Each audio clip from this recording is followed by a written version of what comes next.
ஊறப்பட்ட கதை சொல்கிறான். கேட்டு உனக்கு எப்படி திரும்ப கேக்குறேன் அக்கா, எனக்கு திருமணம் என்பதை பிடிக்காதுக்கா.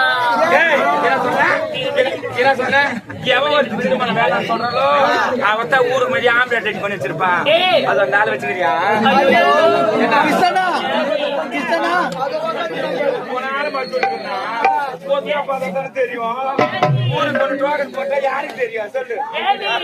திருமணம் ஒன்று நடந்தா அது பெயர்லதான் நடக்கும்.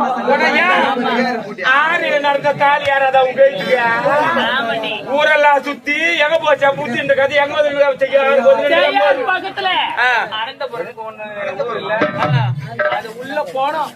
பெரும்பாலே அது பெட்டிக்கார மாமாட்டா போன மாமனாரா அந்த பெரும்பால மில்லுக்கு விட்டு